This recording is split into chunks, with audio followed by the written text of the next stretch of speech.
You're listening to an archived Cabral Concept podcast. After listening to this show, check out the most up-to-date podcasts available at stephencabral.com/podcasts or search directly on iTunes. And now, welcome to the Cabral Concept, where board-certified naturopath and integrative health practitioner Dr. Stephen Cabral shares how he was diagnosed at the age of 17 with a life-altering illness and given no hope for recovery. It was only after studying and traveling all over the world did he discover how to combine ancient Ayurvedic healing practices with state-of-the-art naturopathic and functional medicine to fully rebalance the body and re-energize it with life. It's time to discover how to get well, lose weight, and finally feel alive again. And now, here's your host, Dr. Stephen Cabral. Looking forward, as always, to answering our Cabral HouseCall questions each and every weekend. Right now, I'm looking out my window in my Boston office. Beautiful foliage going on here in Boston. Yes, there are still a few trees left in this city, and just really looking forward to it. Really grateful to be able to answer all of your questions. I know that not all of us are ever going to be able to meet, whether it's over Skype or in my office personally, or an event, that I might be speaking at. And, I really hope that we do. I would love to be able to meet you one day. That is always a goal of mine. I love to be able to see and meet the people that I'm able to answer questions for, or that maybe I can just try to shed a little bit of light or a little place to start.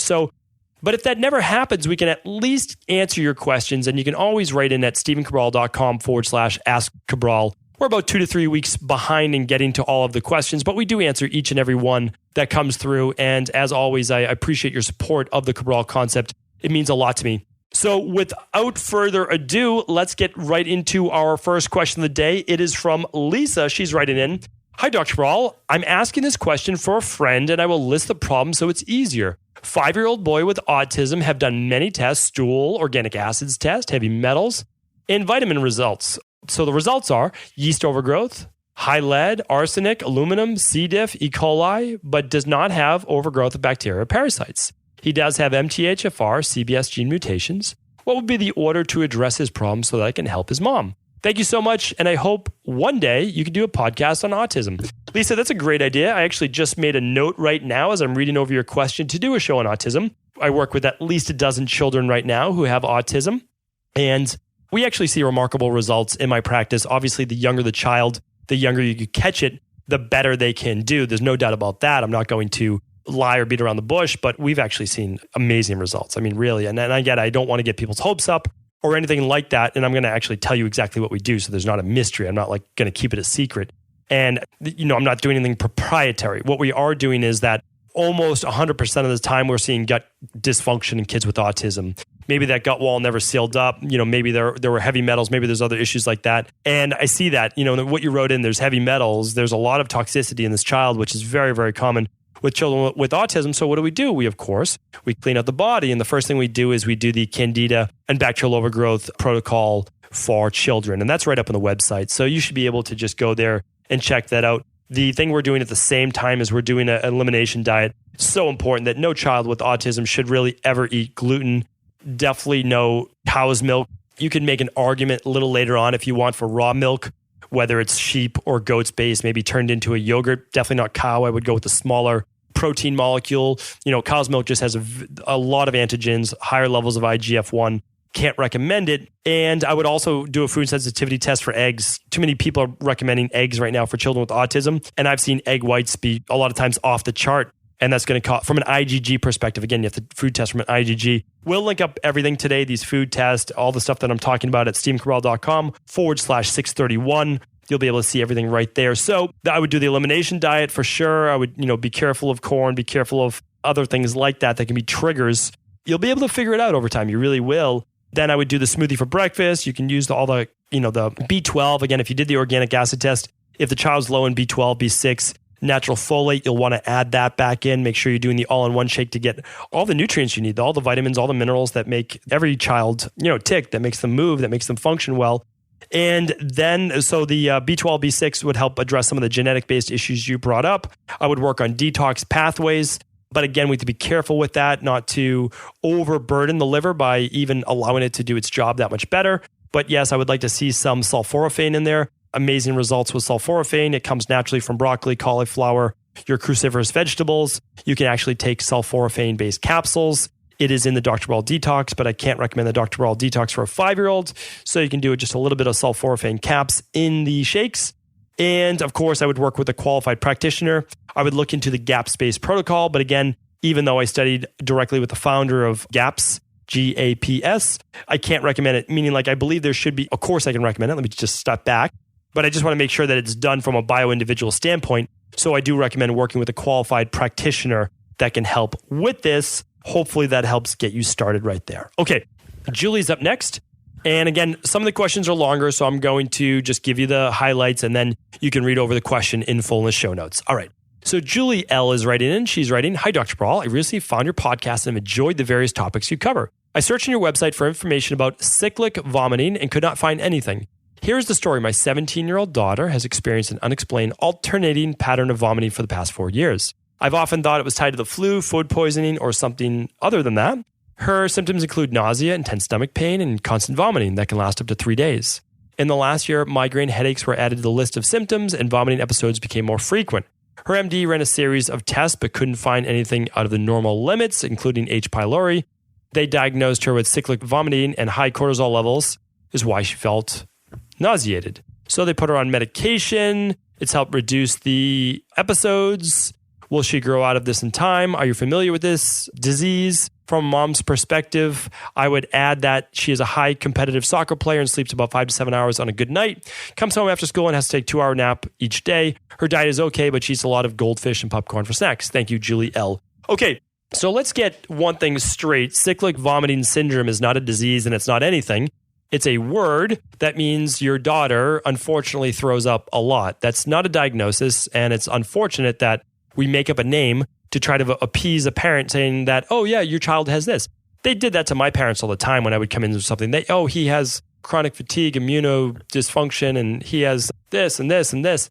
And it's like, okay, well, yeah, sure, that's what it is. But what do we do about that? Do we just medicate? No, it's just a name. We need to figure out what this underlying root cause is. And it certainly sounds like stress is one of the underlying things. It wouldn't surprise me if your daughter has very high levels, but maybe she hides it well, of anxiety. And this anxiety is causing massive tension in the body. And that's also causing vomiting. That's also causing nausea. That's causing the anxiety for the same reason that people throw up before a big sports competition, or they throw up when they get nervous about speaking on stage, or they throw up before a big speech. This is not uncommon. This is a high fight or flight sympathetic nervous system based issue. It could lead to the migraines as well. Now, could it be something else? Yes.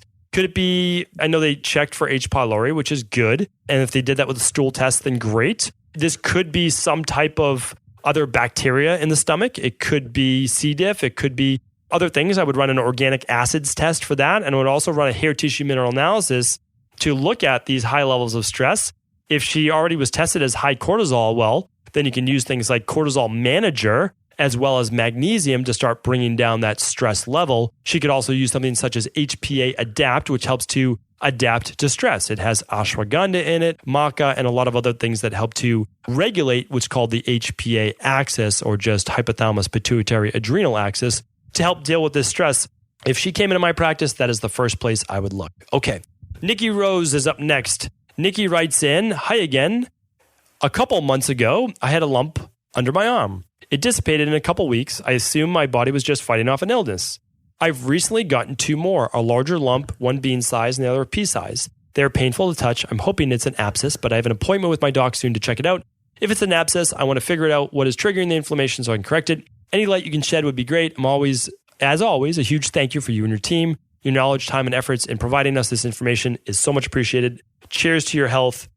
Best, Nikki." Thank you very much, Nikki. Appreciate it.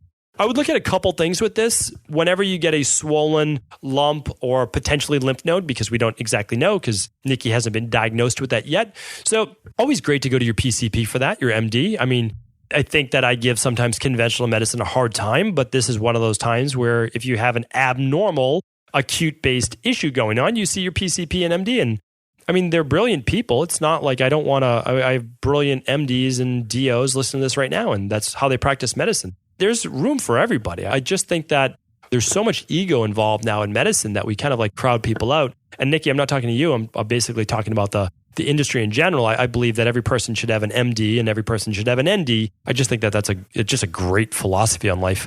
But that's my opinion. So have that checked out for sure. What could it be though? It could be lymphedema. It could be maybe you got an infection, a cut or under a fingernail or something like that. And then your body is fighting that in one of the nodes. Maybe it's you go to the gym, you work out, you cut your hands. Your body's cleaning basically in those nodes. It's essentially what's happening. It could also be a lipoma.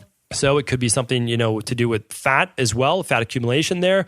How to get rid of lipomas? Well, a great way to do that is with turmeric, burdock root, and apple cider vinegar. You make basically like a little detox drink or detox capsule. That will work well. Another thing that works great for a lot of people is applying iodine. So a little iodine over the mixture. You can actually just, if you want, you could use a little turmeric, burdock root, apple cider vinegar, and iodine all mixed together. And you could actually just mix that and put it right over that, depending on whether it is lipoma or not, to help fight the infection as well. So Nikki, try that out and let us know how it works. Jessica's up next. Hi, Dr. Cabral. I've been listening to your podcast religiously for about 6 months, and I just want to say thank you for sharing your knowledge. I'm positive with your help, I can heal my body. Jessica, I'm positive as well. No doubt about that. And she goes on to write, I seem to have issues with staying hydrated, especially when I exercise. I've been starting my day off with warm water, Himalayan salt, and lime, and that seems to help on a daily basis. However, when I go mountain biking in particular, I usually get massive headaches, and it takes me about 6 to 8 hours to rehydrate. I put a good amount of pink salt in my Camelback when I ride and helps, but I usually start to feel terrible about 2 hours after a ride. So I suspect this is some sort of autoimmune response that I suffer from alopecia areata. That started about 10 years ago due to stress. I have given up gluten, which helped tremendously. I get one random bald spot now and then, which tells me my body is not in optimal condition. I've been eating pretty clean for about 6 months. No gluten, hardly any dairy, and very little processed foods and sugar. I'd like to know your recommendations on how to treat the hydration situation for long term, as well as your recommendations on what to do in the short term while my body is healing. Thanks again, Jess. So, Jess, I answered this actually back on show 618 on Dan's question, so you might want to check that out. But for you, I also want to answer this a little bit differently because I get the feeling you could be an ectomorph or Vata body type, or you could be the Pitta body type with a little bit of ecto in there as well. And the bottom line is you might just be dropping really low in blood sugar. I mean, your body's only going to have enough glucose for really 90 minutes of biking, in terms of liver-based glucose. So I'm just thinking this is a drop in glucose. And yes, the sea salt in your hydration pack is great. I would actually mix a little bit of fruit juice in there. Now, I know you're going to say, that's crazy. That's pure sugar. It's pure fructose. Listen, the bottom line is this, bioindividuality. Jessica's out there for a 2-hour mountain bike ride, sweating, getting dehydrated, losing her electrolytes. And if you look at the science, the fastest way to get water into the cells is not water. Hopefully everybody, I've talked about this on previous shows.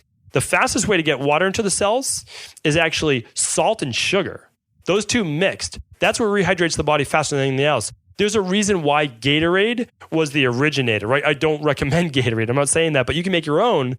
Now, the other thing that helps too, and I'm not recommending this, so I'm not recommending you do this, but caffeine. And they've shown caffeine gets it into the cells faster as well. It's about optimizing the delivery method. So what am I recommending to you? I'm recommending playing around with this. You might want to just do your sea salt and your water with a little bit of potassium as well. Meaning here's what you do. You could just mix sea salt with coconut water if you wanted to. That would work perfectly fine. You get the potassium from the coconut water and you get the sodium to match the potassium. You'll figure out the balance with a small glass and you'll work the ratio then for your larger pack. Meaning you don't want it to taste too salty, but you need a lot of salt in there because you're sweating a lot of salt out. So that's really easy. And then on your ride, you could just bring a few pitted dates, meaning take the pits out of the dates and you could just eat a few dates. Now think of that as your energy goo or your energy gel, like a marathoner or a triathlete would use. I like dates. Dates are basically pure sugar, great when you're expending a lot of energy. So I hope that helps. I really believe that that's probably the answer you're looking at. That will not only help your blood sugar if it drops low, but if your blood pressure is dropping low as well from all this exercise, that would help tremendously. So drink your smoothie beforehand, stay hydrated, just all those great things. You're going to be doing great. All right, Anonymous is up next. Hi, Dr. Cabral. I sent an Ask Cabral question the other week in relation to slow skin healing and want to provide a little bit more info as I realized I probably didn't give any. Late 20s, juice daily, drink lots of water, take supplements, generally live a healthy life. A mark or a spot above my upper lip from a month ago is still very red and not healed. I typically use mild acids. So basically, Anonymous goes on to name all the things that she's doing to get rid of these red marks on her skin. Now, the reason I'm not going to go into depth is because I've answered this actually in depth on episode 386, and I did a follow-up on episode 611. It might have been your question anonymous. So what I want to do is this. I want to make sure you got your answer. So I did give this answer in depth on episode 386, and then I did a follow-up on 611. Please tune into those two shows, and you will absolutely get your answer about a mixture you can use on your face, and you will also get the answer in terms of what nutritional supplements I recommend to help get rid of those red marks. Okay? Angela is up next. Angela's writing in, Hi, Dr. Cabral. Your expertise and generosity with your podcast is not only a gift to us all, but a true inspiration. Angela, thank you very much for saying that. I appreciate it. And really, it's kind of like information like that, feedback that I get that keeps me going. It really is. It's great energy for me. My question is regarding my sister-in-law. She suffers from fibromyalgia and is soon to be tested for lupus as well. She is a mother of 3, 2 of them being twin toddlers. She suffers from intense pain throughout her entire body, short-term memory loss, and depends on a cane. It started with a back injury, which damaged the lower discs in her back. Then with traumatic occurrence of her losing her mom, it sprung on the disease. Her MD prescribes her morphine and opiates that she takes daily. They have also suggested starting a new plan consisting of horse tranquilizer drugs. She is just about to start a healthy option first called Plexus. What are your suggestions to her to follow to find a natural solution to her pain or minimize the impact of this horrible disease has on her life? I would love to see her happy and healthy in the relief of all the stress this illness has caused on her family. Thank you and all the best, Angela. Angela, thank you for writing in. You're obviously very kind, trying to help out your sister-in-law. There's a real issue here. I mean, this is what I just consider criminal. You know, I hope that everybody heard this. We're prescribing morphine, opiates, and then horse tranquilizers. You know, in this society, we're turning people into medicated zombies, and it's really too bad. Even if it takes away the pain, it takes away your life. You don't feel anything, okay? So you don't feel pain, but you don't feel joy. You don't feel happiness. You lose the life of being a mother of 3. You lose that life of seeing your kids grow up, and it's criminal. It's a crime. I mean, this is what people ask, you know, why are you doing this 7 days a week? And it's just if I can help a few people out there not to have to live this life, that's the bottom line. That's what I want for you. The problem is this, I knew before you even wrote the question, I knew it from the first 4 lines that your sister-in-law is suffering from tremendous stress. She had toddlers. She already had a child before that. It's tremendous stress. And then she lost her mom, right? And I think that was part of it. And of course, she has the injury. This is just stress on top of stress on top of stress. If you want to know how to cause an autoimmune issue, it's basically 3 triggers. I've spoken about this on the Cabral concept, but I talk about this in depth in my book, but I just want you to know there's the genetics that loads the gun for whether one person gets Hashimoto's, lupus, MS, or rheumatoid. You get something. Everybody has that something in their genetics, but it's lifestyle and in the environment that you're in, the food that you eat, it's the toxins that you're exposed to, the life experience that you are experiencing, and then it's some type of triggering event. And I have no doubt that her mom's passing away. It was very, very hard on her. So, you know, I know that the disease, and again, it's not a disease, it's a name. Fibromyalgia is a name. It means inflammation, pain spread across the body, different areas. Lupus, autoimmune-based issue, it's a name. These are a collection of symptoms. If you allow it to be a real disease, something that you fall victim to, you won't be able to heal. It's very difficult to answer this in one question, and I know that I'm not going to be able to, so that's why I'm struggling to try to give you a good answer, because I know that this is going to take some in-depth work. My recommendation is to run an organic acids test to look at the gut, and it's a hair tissue mineral analysis to look at how deep this stress goes and if there's any heavy metals. After that, I would get it on an elimination diet. I would try the Dr. Ball detox for 21 days. I would start to do the smoothie every morning. I would put the good nutrients in my body. I would start to do meditation, live the healthier lifestyle, start to exercise every day, even though it hurts, meaning like just body weight exercises, start to walk, to be able to get into the mindset of someone that is starting to get healthy, because that's what it's going to take. But it's worth it. It's hard in the beginning, but it's worth it. I don't care about everybody telling you to take the easy route. I'm not that person. I never will be, because what I want to see at the very end of this is, yes, after 3 months, after 6 months of putting in real work, that you have your life back. It's absolutely worth it. It really is. So I hope that gives you some hope. Nicole is up next. She might be our last question of the day. We will see how quick or long it is. Hi, Dr. Cabral. Firstly, I would like to thank you for your podcast and all the work you do to help people in reaching their goals. I listen to your podcast every day, and I so appreciate your dedication and passion for your work. I have a question regarding stress support, specifically relating to ashwagandha and CBD oil. I've heard you speak often about these 2 supplements and how well they work. I use ashwagandha every morning, and I feel as though it seems to be working well throughout most of the day. However, I notice that I'm often most anxious and stressed in the mid to late afternoons. I was thinking of adding a second dose of ashwagandha at this time, but thought of perhaps trying CBD oil instead. What are the main differences between CBD oil and ashwagandha specifically? Is one more potent than the other? Thank you for all you do. Kind regards, Nicole. So really great question, Nicole, and I'd like to answer that for you. So we use two products for kind of calming what's called the hypothalamus pituitary adrenal axis.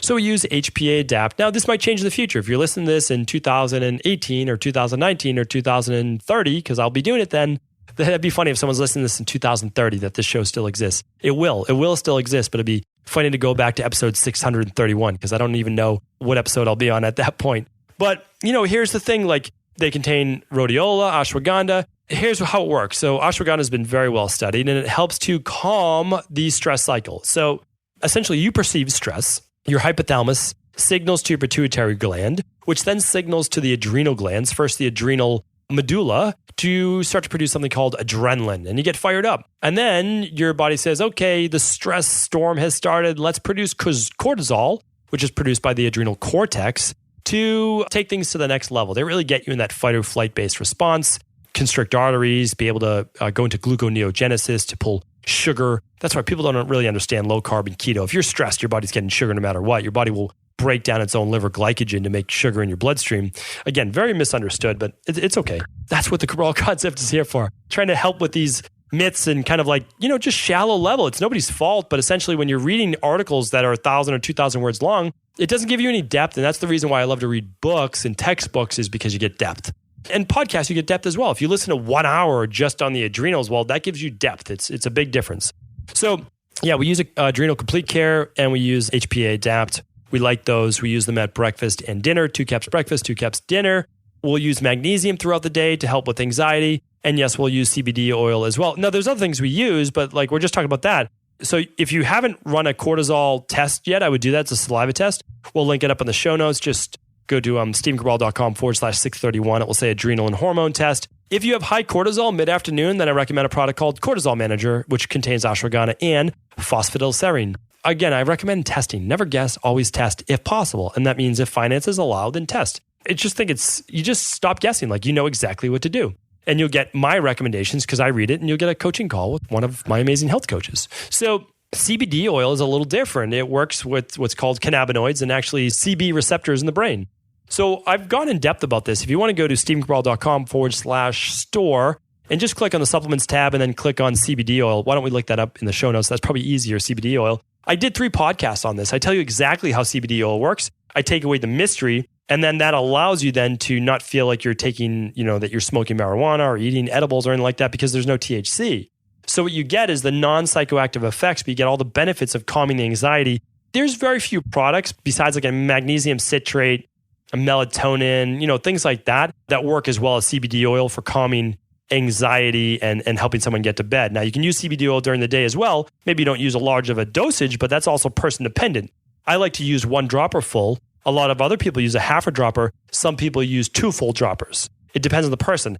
I did well at a half a dropper. Now I don't get the same effect at a half a dropper, so I use a full dropper. If that's basically, I get home, stressful day. I'm working with people with cancer and kids with autism, and parents don't know what to do, and they have 4 kids and they're stressed because one of the kids isn't healthy. And I take a lot of that with me because I'm trying to help all of these people heal, and I consider it my job. They came to me. I'm usually the last resort, and I need to make sure that everyone gets well. Like, that's my goal. If they decide not to follow the protocol, then I can't take personal responsibility for that. But I take personal responsibility for making sure that everyone that I work with gets well and gets the healing that they need, because I know that it's not inexpensive, and I know that it takes their time, and I know that it takes their energy, and I know what it takes. I've been there. My parents have been there. And so I'm appreciative of my parents, and I'm appreciative for all my mentors. And so again, I'm just trying to give back. CBD oil is an amazing product. I feel really bad saying this, but they're trying to take CBD oil off the market right now. They're trying to get it patented by drug companies, and it's too bad. It might not be around in more than maybe months or a year. They've already tried to reclassify it as a drug. It's too bad. I mean, there's no psychoactive component. There's no downsides. You can't overdose on it. Kids can take it. Pets can take it. Anyone can take it. I mean, it's a shame. It really is, because it's such an amazing product. We sell out of it quite often because it works. Bottom line is it works. People keep reordering because it works. So you can use that. You can use all the products that I spoke about.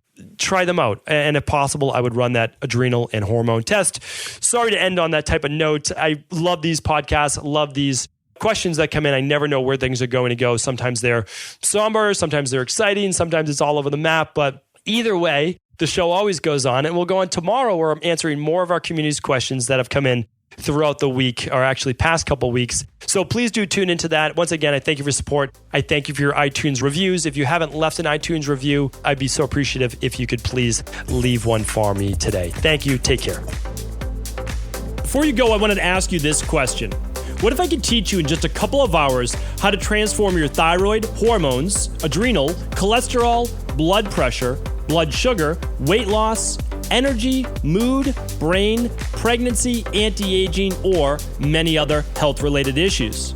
After 20 years in private practice, after seeing and overseeing 250,000 client appointments, I sincerely feel I have the real-world data and have found the answer you've been searching for. So what I've done is spent hundreds of hours of my own time refining what you need to know in order to uncover your underlying root cause health issues and then begin to rebalance the body and bring it back to a state of robust health and wellness. I'm going to teach you exactly what I do in my private practice so you can understand how you got here and now what you need to do in order to heal. You'll receive all of the important success checklists, protocols, and even ways to customize it to make the program fit your busy life. And you'll get all of this at a fraction of the price.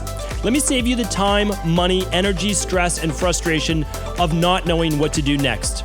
Instead of reading dozens of books on the topic and seeing multiple practitioners, I will condense everything that you need to know in just a few hours of video tutorials that you can watch and listen to anywhere. Together, we will make this healing process an enjoyable one that you can take with you for the rest of your life.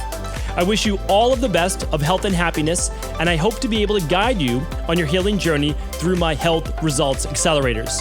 Simply choose the health imbalance you're currently suffering from, and by the end of today, you'll know what went wrong and how to get well again. I guarantee it.